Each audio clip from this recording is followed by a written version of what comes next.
Hola caminantes, hoy vamos a hacer la etapa número 7 del Camino Natural de la Hoya de Huesca. Se trata de una etapa larga de unos 25 kilómetros, pero sin apenas dificultad técnica y con muy poquito desnivel.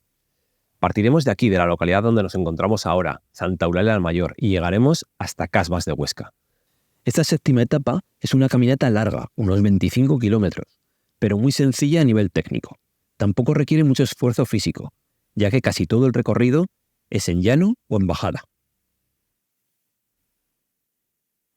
Para el comienzo de esta etapa hemos elegido este punto, la ermita de Sescún, una ermita del siglo XII que está en lo más alto del pueblo. Vamos a ver el resto de la población.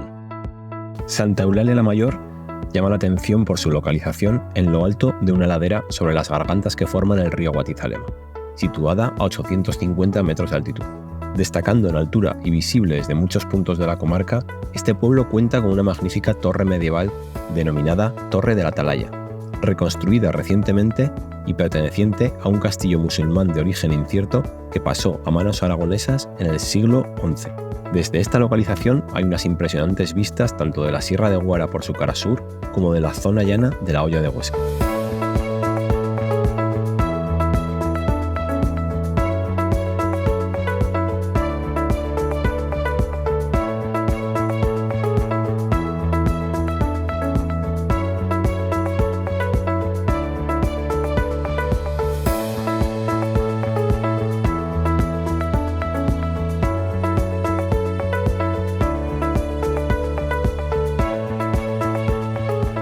Justo debajo de Santa Eulalia la Mayor nos encontramos con este interesante conjunto formado por dos edificios. El primero, donde nos encontramos ahora, es un antiguo molino de aceite en el que todavía se conservan la muela, los depósitos de aceite y la prensa. Y en segundo lugar, la ermita de la Virgen del Viñedo que vamos a visitar ahora.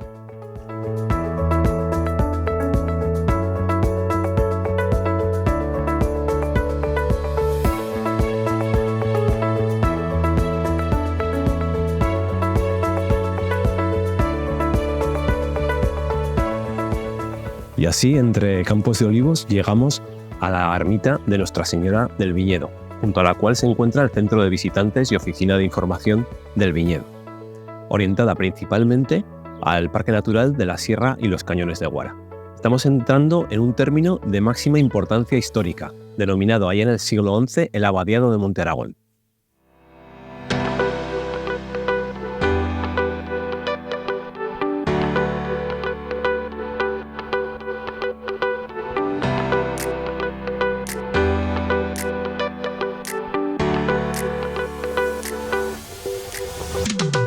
Seguimos caminando por las antiguas tierras del Abadiado de Monte Aragón. El pueblo que dejamos a nuestras espaldas es Castilzabás, y allá a lo lejos empezamos a ver la silueta del castillo de Monte Aragón, un castillo fundado en el siglo XI por Sancho Ramírez y con una gran importancia histórica, ya que también fue monasterio.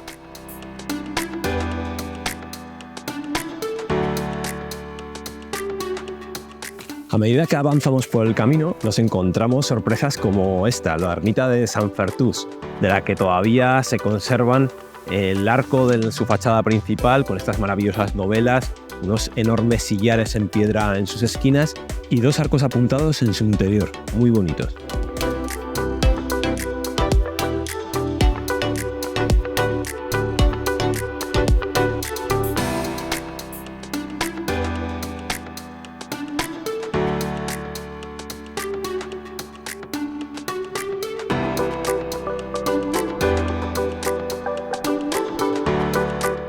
Ayera, al igual que sus pueblos vecinos, pertenece al Abadiado de Monte Aragón. Sus casas, distribuidas en torno a 3 plazas abiertas, muestran la buena tradición constructiva de la zona con portadas bien doveladas y bases de sillería. Aunque las grandes sorpresas de esta población las encontraremos en las afueras, la ermita de San Esteban y la Piedra de los Bolos.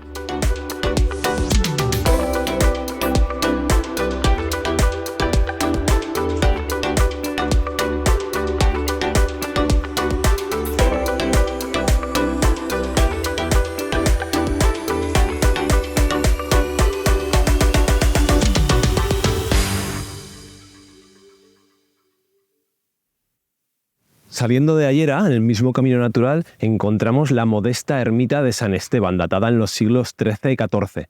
En esta ermita lo que más nos llama la atención es la conservación de una necrópolis medieval con tumbas antropomorfas, excavadas en la arenisca, que se conservan muy bien. No hay que buscarlas apenas, ya que están rodeando toda la ermita. También en el interior de este pequeño templo encontraremos 3 arcos apuntados iguales que los que hemos visto en la ermita de San Fertús. Estos arcos parecen estar desafiando al paso del tiempo. Y al fondo, el altar.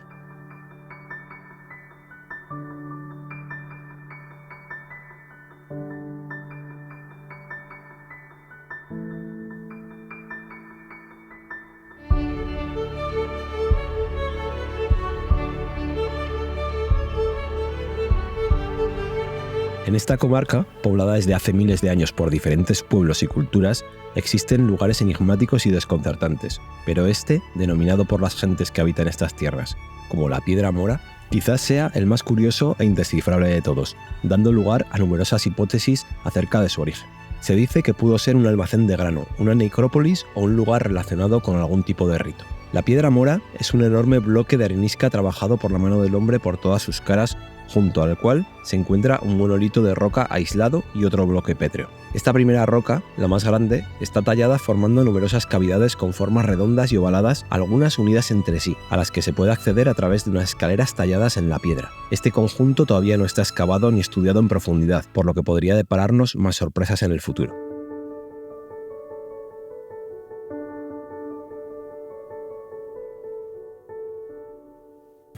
Ya veis que todas las poblaciones por las que estamos pasando están dedicadas principalmente a la agricultura y a la ganadería. Y así, entre campos de cultivos y naves agrícolas, llegamos a Sipán, otro de los pueblos que también perteneció en su día al abadiado de Monte Aragón. Sipán es una localidad que está situada en lo alto de una colina junto al río Guatizalema.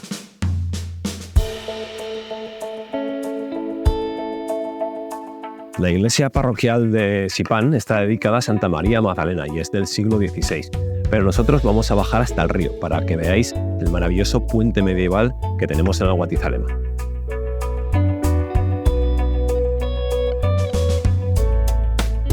Aprovechando un encajonamiento natural del río Guatizalema, se alza este maravilloso puente medieval del siglo XIII. Junto al puente tenemos también un área de descanso con mesas, bancos donde podemos parar a comer, junto a una poza natural de más de 100 metros de longitud.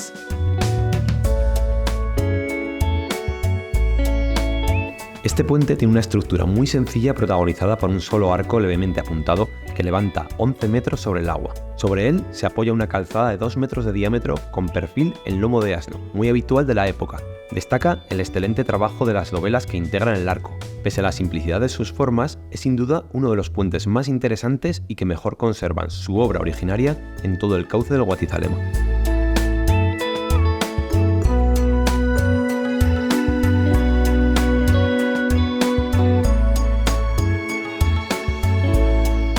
Tras varios kilómetros atravesando campos de cereal, olivos, almendros, llegamos a la localidad de Ibieca, donde encontraremos varias casas con sus arcos de medio punto, con sus enormes dovelas, escudos en las fachadas y una plaza rectangular con la iglesia dedicada a San Clemente Papa, una iglesia muy robusta con una torre que parece una fortaleza con piedra de sillería. Pero lo más destacable de Ibieca no está dentro de su casco urbano, sino a las afueras.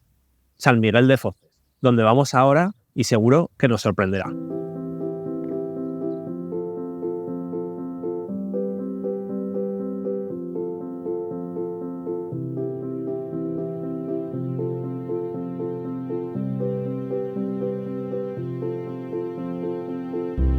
Llegamos por fin a uno de los puntos más importantes e interesantes del camino, el Templo de San Miguel de Foces, declarado Monumento Nacional. Es una enorme iglesia levantada en un paraje insólito, solamente rodeada por campos y a la que hay que acceder por pistas de tierra. La ubicación, desde luego, es inesperada y desconcertante. Con la Sierra de Guara como telón de fondo, la iglesia de San Miguel de Foces data del siglo XIII, cuando Ximeno de Foces la mandó construir como panteón familiar. En 1259 fue donada a la Orden de San Juan de Jerusalén. La iglesia fue restaurada entre los años 2003 y 2004 para su conservación. En su exterior puede apreciarse bien el cambio del románico al gótico, marcado por su cabecera y por el planteamiento cisterciense de la nave.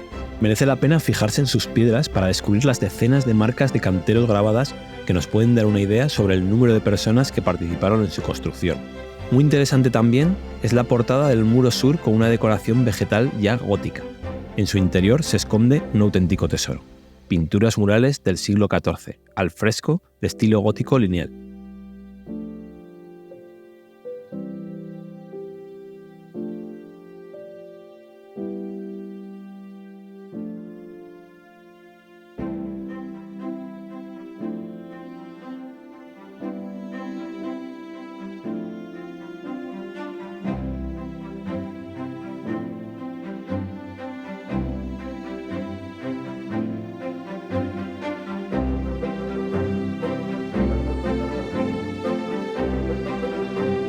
Tras visitar el sorprendente e inesperado templo de San Miguel de Foces, atravesamos unos 4 kilómetros de pistas y senderos y llegamos por fin a la localidad de Sieso, uno de los pueblos mejor conservados y por el que merece la pena perderse por sus calles y admirar su arquitectura popular.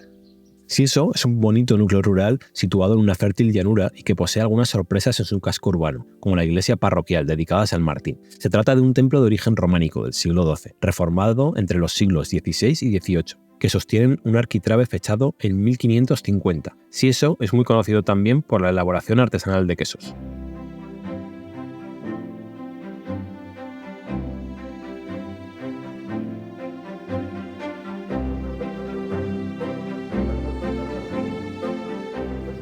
Y tras recorrer apenas unos cientos de metros desde Sieso, llegamos al final de nuestro recorrido aquí en la población de Casbas. Espero que os haya gustado esta etapa número 7 en la que hemos visitado ni nada más ni nada menos que 6 localidades, con sus 6 iglesias. También hemos visitado un monumento nacional y un puente medieval. Ha sido una etapa cargada de cultura y de arquitectura. Os espero en la próxima etapa, la etapa número 8, completamente distinta ya que nos meteremos en un paisaje fluvial y bajaremos al río Alcanadre. Os espero.